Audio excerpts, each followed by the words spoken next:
हम हमेशा दूसरों की जिंदगी को सुनहरा समझते हैं, लेकिन सच्चाई ये है कि हमारा अपना घर भी किसी और की नजरों में सोने जैसा होता है। एक पहाड़ी इलाके में एक छोटा सा बच्चा रहता था। उसका घर बहुत साधारण था। टूटी फूटी दीवारें, पुरानी खिड़कियां, लेकिन हर सुबह वह एक ही काम करता था।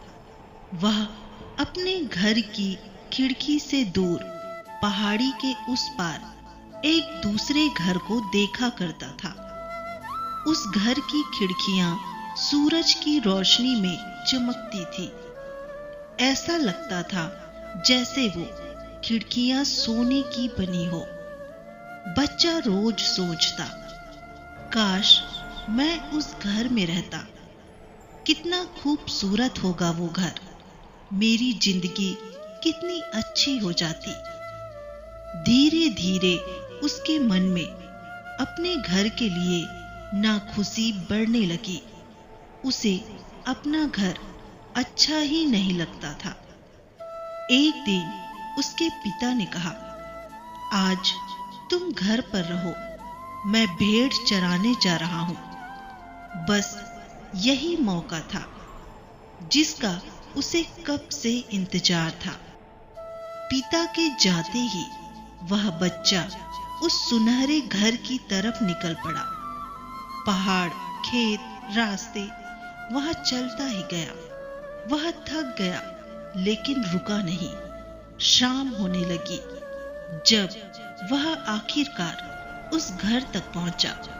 लेकिन जैसे ही उसने घर को पास से देखा, वह चौंक गया।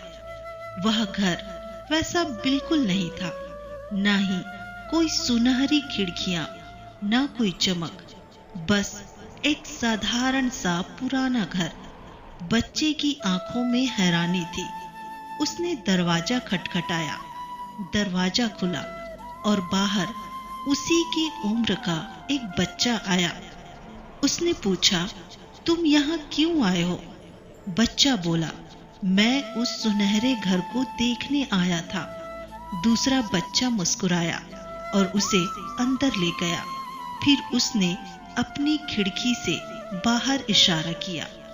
देखो, हमारा बच्चा बाहर देखता है। और जो उसने देखा वह स्तब्ध रह गया।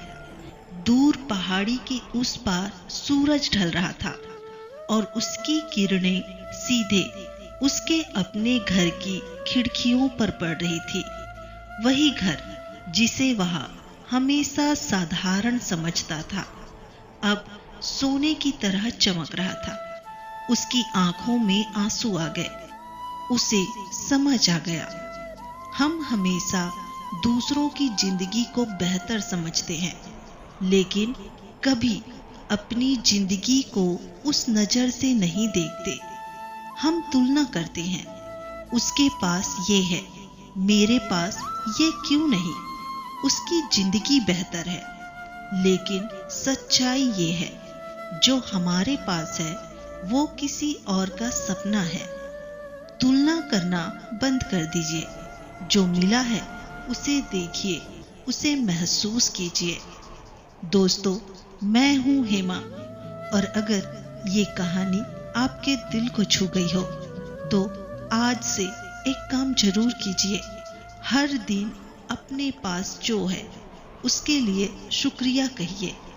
इस वीडियो को लाइक कीजिए, अपने दोस्तों और परिवार वालों के साथ शेयर कीजिए, और ऐसे ही दिल को छू लेने वाली कहानियों के लिए हेमा मोटिवेशन को सब्सक्राइब करिए। हम मिलेंगे अगली कहानी में। तब तक जो आपके पास है उसकी कदर कीजिए। अपना ख्याल रखिए।